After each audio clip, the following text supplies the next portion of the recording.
ọ̀rọ̀ tí a fẹ́ sọ lénìí òun náà ni ọ̀rọ̀ nípa Christmas àti pé báwo ni ó ṣe kan mùsùlùmí. Láláì ní fagùn, ẹ jẹ́ á máa mú ìdájọ́ Christmas wá lẹ́yọ kọ̀ọ̀kan fún mùsùlùmí o, ẹ̀yin kèfèrí ẹ máa bá ti ń lọ àti ẹ̀yin kìrìsìtẹ́nì. Àwa mùsùlùmí láàrin ara wa là ń bára wa sọ̀rọ̀, ẹ dákun ẹ má jẹ́ ó dìjà. Àkọ́kọ́ níbẹ̀, Umar ibn al-Khattab radiyallahu anhu ó ní ijtanibu an-nasara fi a'yadihim, ẹ jìnà sí àwọn kìrìsìtẹ́nì nígbà tí wọ́n bá ń ṣọdún wọn. Ọ̀rọ̀ tí Umar sì ń sọ yìí kò wà isolated. Àti irú ẹ̀ látọ̀dọ̀ Ànábì Muhammad sallallahu alayhi wa sallam nínú hadith Anas bin Malik nígbà tá Ànábì dé Madina, ó rí pé wọ́n ní ọjọ́ méjì kan tá máa fi ṣeré lọ́dọọdún. Ànábì wá ń wí fún wọn lọ́jọ́ náà, ó ní kí làwọn nǹkan tí ẹ ń ṣe yìí, ọdún ọlọ́jọ́ méjì báwo ló ṣe jẹ́? Wọ́n láti jahiliya làwọn tí máa ń ṣe kí Islam tó dé. Ànábì ní inna Allaha qad abdalakum bihima khayran minhuma, Ọlọ́run bá ti fún yín ní tó dájú àwọn méjèèjì yìí lọ. Eid al-Adha wa Eid al-Fitr, òun náà ni ọdún ńlá àtọdún kékeré bá ti pè nílẹ̀ Yorùbá. Nígbà tí lọ́dún tí ẹ ní láti máa ṣe ti jahiliya mọ́, God approved lélẹ̀. So gbogbo tí ó bá ní ìbáṣe pẹ̀lú Christmas ni, nínú àṣà farawé bóyá wà náà ń lọ wọṣọ, àbáwà náà ń gagi Christmas ni, àbáwọn bá wọn kọrin káró àbí kílẹ̀ máa ṣe,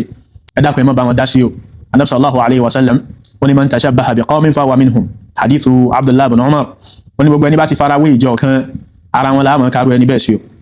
Ẹ lè máa ráwọn kèfèrí kan táwọn máa wí fún yín pé àbáwọn mùsùlùmí ọlọ́bẹ̀yọ̀ bá fa wà làgùn sí ti máa wí, táwọn máa wí fún yín pé kí ní bẹ́ẹ̀ Ọlọ́run kan náà lájọ́ sí ẹ bá wọn celebrate, ẹ má bá wọn dárú rẹ̀ láṣà o, Ọlọ́run ẹyọ kan kọ́ lájọ́ sí o. Ọdún Christmas jẹ́ ọdún tí wọ́n fi ń àfẹ́mù pé wọ́n bí Ọlọ́run nítòótọ́ wọ́n sì pa Ọlọ́run, ẹ dákun ẹ má bá wọn dá sí ọ̀rọ̀ yìí. Bẹ́ẹ̀ bá máa bó ti wúwo tó, ẹ já padà sínú Al-Qur'ani o. Ọlọ́run bá àlekí ọlá ń sọ pé takadu samawatu yatafattarna minhu, ọ̀rọ̀ tí wọ́n ń sọ jáde pọ́lọ́run lọ́mọ yìí, ohun tí sánmọ̀ gbọ́ tó fẹ́ torí ẹ̀yà lulẹ̀ ní o. Wa tanshaqqul ardu, ilẹ̀ ẹlẹ́ fẹ́ fọ́ lórí ẹ̀. Wa takhirrul jibalu hadda, látara àbẹ̀rù àwọn àpáta tí wọ́n ń bẹ lórí ilẹ̀ ẹlẹ́ wọ́n fẹ́ túká yamayama. Ani da'u lirrahmani walada, torí pé wọ́n ń kílìmù kọ́lọ́run ọba lọ́mọ. Ọ̀rọ̀ ńlá ni ó bá wọn participate nínú ọdún Christmas torí pé ó jẹ́ mùsùlùmí ọlọ́bẹ̀yọ̀, fẹ́ kí wọ́n rí pé fashion Islam ti ẹ̀dá, ó fẹ́ please àwọn tí wọ́n ní tẹ̀lé ẹdẹ nínú sàárè, ìbálẹ́jọ́ ọbú ní gbogbo orun rẹ̀ ti dànù. Èmi kọ́ ni mò ń wí, Ọlọ́run bá àlekí ọlá lórí àtànà Muhammad sallallahu alayhi wa sallam.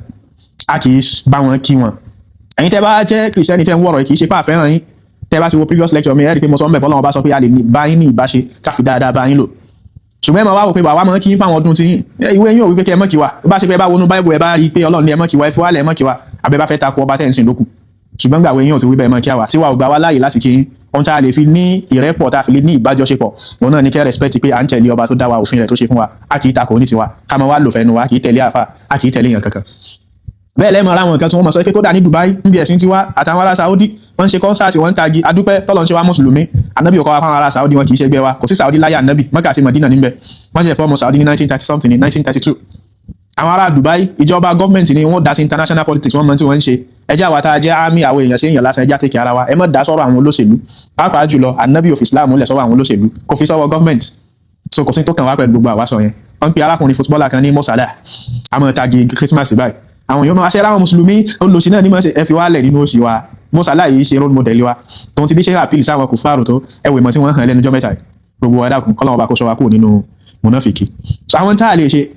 a lè congratulate wọn, a lè tagi Christmas, a lè wọ́sọ Christmas, a lè bá wọn participate ní gbogbo ọ̀nà tí ẹ máa ń gbà participate láyé. Bí wọ́n bá pàdé tí wọ́n bá kí tí wọ́n yọ̀ tí wọ́n ní Merry Christmas, ẹ sọ fún pé thank you, ẹ lè ṣàdúrà fún wọn àbí kẹ́ wí nǹkan kan míì fún wọn. Ṣùgbọ́n ẹ má bá wọn dá sí gbogbo tí bá ń bá wọn testify Ọlọ́run bá lè kí ọlá bímọ. Bẹ́ẹ̀ bá ṣe bẹ́ẹ̀ gbogbo ọ̀run àtàwọn yín dànù ẹ kì í ṣe mùsùlùmí mọ́. Ìyẹn bẹ́ẹ̀. Ẹlẹ́ẹ̀kejì, wọn lọ̀rọ̀ tí ń jà rìnrìn nípa oúnjẹ a lè jẹ oúnjẹ Christmas àbá lè jẹ. Nípìnlẹ̀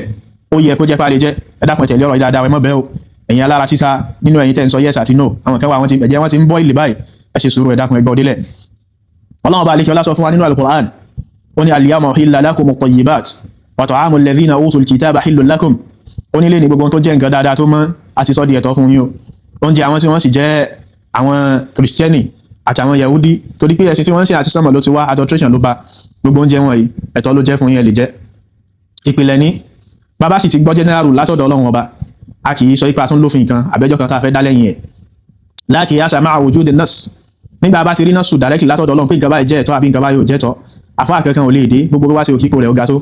kó máa wá sọ pé nǹkan yẹn Ọlọ́run sọ ní halal ti di haram, àbí kó máa sọ pé haram ti di halal. Ṣùgbọ́n ọ̀rọ̀ ìwà technical jù bẹ́ẹ̀ lọ, mo fi ní kẹgbọ́ dílẹ̀ o. So bàbá wo àyà yìí, ohun tá a mọ̀ rí kọ́ńbẹ̀ ni pé gbogbo oúnjẹ tí Kristẹni àbí Yahudi bá gbé kì í ṣe ẹlẹ́bọ, ẹ má dàpọ̀ mọ́ra wọn. Gbogbo oúnjẹ tí wọ́n bá gbé wá bá wa alẹ́tọ̀ àti jẹ bẹ́ẹ̀ náà lórí, kódà ààrí kọ̀rí náà kankan nínú usulul fiqh wọ́n yìí fún wa pé al-amru yabqa ala umumihi hatta yarida dalilu takhsis. ohun tí a bá sì mọ̀ pé general rule lélẹ̀ yóò máa wà lórí general rule yẹn àfìgbà tá a bá rí ẹ̀rí mi tó takò tí ń specify fún wa pé ó dá o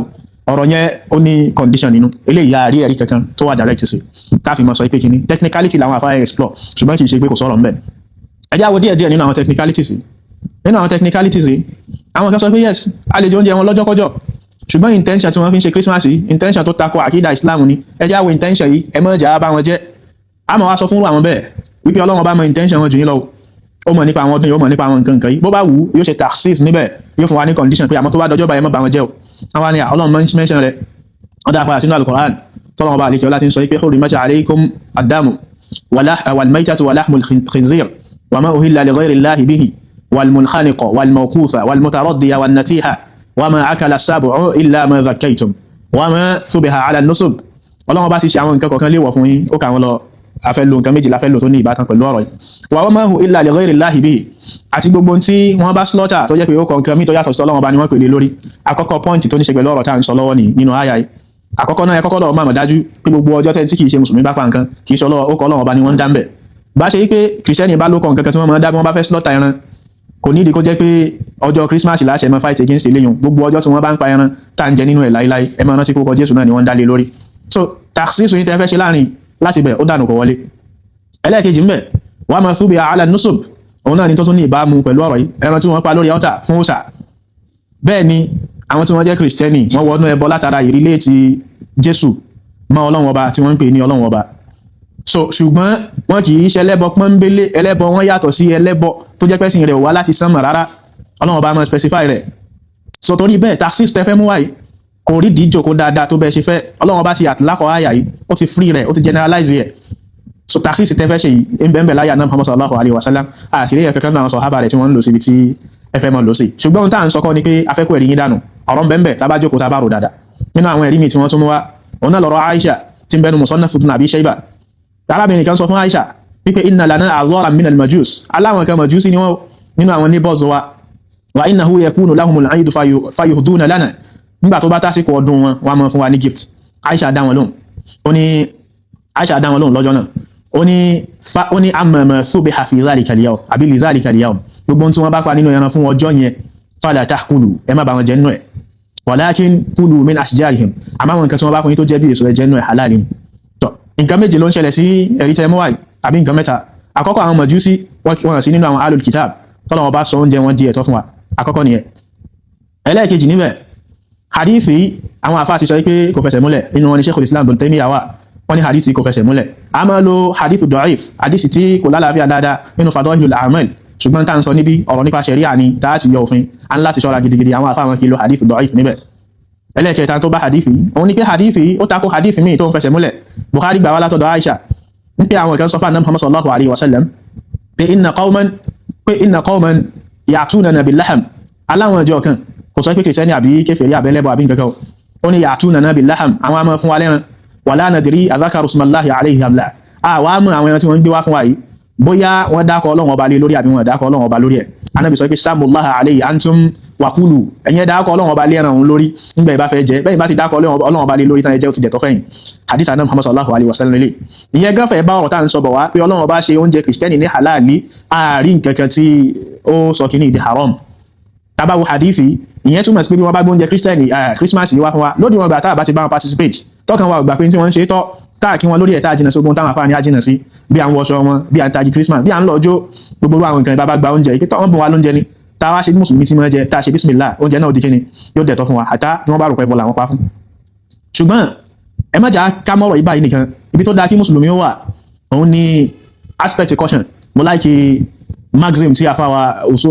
al-usuli al-muhaddith Jokomba tí wọ́n mú wá ń gbà tí à ń bá ọ̀rọ̀ yìí bọ̀ wá tí wọ́n sọ yìí pé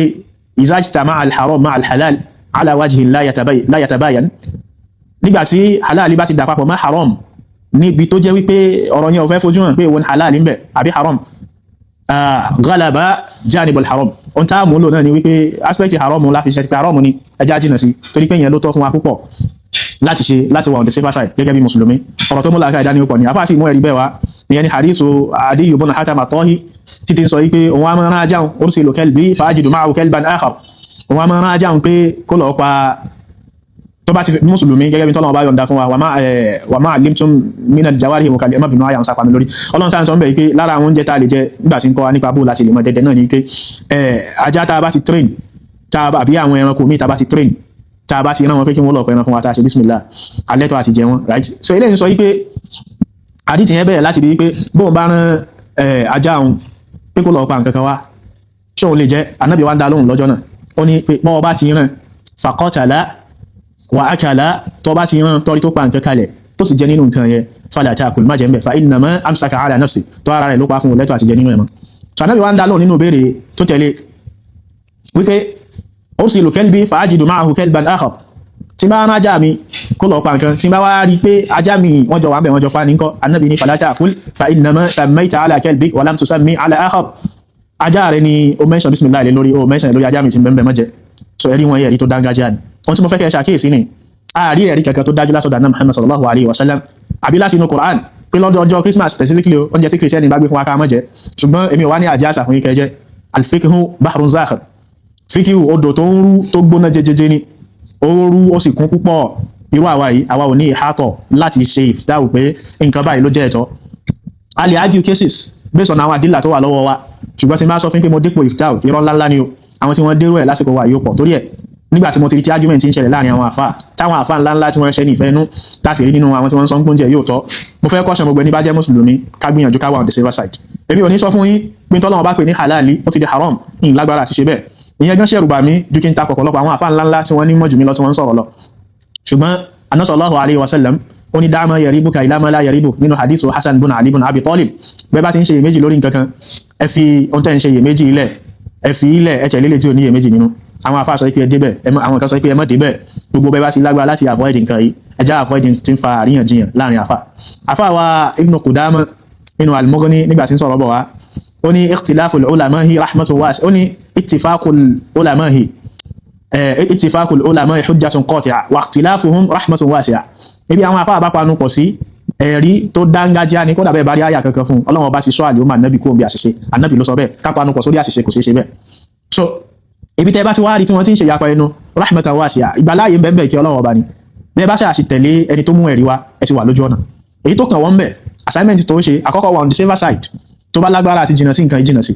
ẹlẹ́ẹ̀kejì ńbẹ̀ òun ni pé bó bá ṣe wá fẹ́ ṣègbésẹ̀ rárá gba àdílà àwọn ẹni kíní gba àwọn ẹni kejì báwọn àfáà tí wọ́n sọ pé ẹ má jẹ́ báwọn náà bá kó ẹ̀rí wọn jáde wọ́n rí ṣàlàyé ju bẹ́ẹ̀ mi ti ṣe àlàyé tèmi lọ yìí bí wọ́n bá kó ẹ̀rí wọn jáde so ẹ listen sí side méjèèjì gbogbo ẹni tẹ́ bá tẹ̀lé nínú wa eléyìí tẹ́ bá rí pé ẹ̀rí eléyìí ó múná dóko dáadáa délé òun ni ẹ tẹ̀lé so ti yé ẹ̀yin kan bẹ tẹ̀ ní ìgbónára wá sí fẹ́yàn méjì tó jẹ́ pé ìgbéraga lẹ́fí ń ṣe tí kìí ṣe kọ́rọ̀ ẹ̀sìn yẹ̀yìn ẹ̀ṣà ń tara torí pé ó ti gbọ́ lẹ́nu àwọn afá kan pé ká mọ́ jẹ ni wọ́n náà ń bínú ló ń ta gbogbo ọ̀rọ̀ yìí problem fíkì ni kìí ṣe problem àkídà kìí ṣe tí ó yọ̀yàn kúrò nínú mílà tá bá ti restrict ẹ̀ sórí oúnjẹ yàtọ̀ sí general participation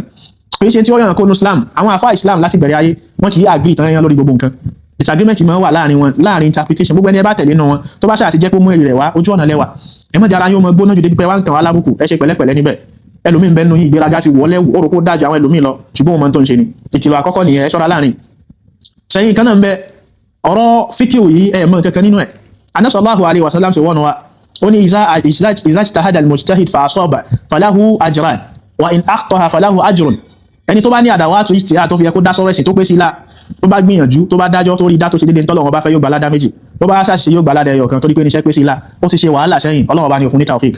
gbogbo èèyàn kọ́lọ́ ẹ kí ó máa dá sọ́rọ̀ ẹ̀sìn o èmi tẹ́ ń wò yìí mo sì lámọ́lẹ̀ lé ní pé mi ní irinṣẹ́ tó pé lára débi tí ń fi dá ṣe ìfìtá fún independently bí mo ṣe pọ̀ à ń ké lọ́wọ́ ni ní ìfinilé sọ pé dandan ilé ìní ẹ ṣe ibi tọ́kàn mi tẹ̀sí púpọ̀ lórí ọ̀rọ̀ yìí ni wípé oúnjẹ yẹ kìí ṣe haram ṣùgbọ́n mo lè má right àwọn tí wọ́n mọ̀ jù mí lọ náà àwọn náà lè má right lórí ọ̀rọ̀ yìí ṣùgbọ́n ẹ ṣáà wo ẹ̀rí tó ń kálukú mú wa ẹ tẹ̀lé ni ó bá wù yín nínú wa kẹ́sì gbìyànjú mọ́ sọ ẹ wà on the safer side ọ̀rọ̀ tí ń fa àríyànjiyàn bẹ́ẹ̀ bá lè stay away kúrò ń bẹ́ẹ̀ stay away kúrò ń bẹ́ẹ̀ Ọlọ́run bá kó dákun kó fún wa ṣe kò ń yẹ eléyìí ń lọ̀rọ̀ ṣókí nípa ọdún kérésìmesì àti tó kan mùsùlùmí ń bẹ assalamu alaikum wa rahmatullahi ta'ala wa barakatuh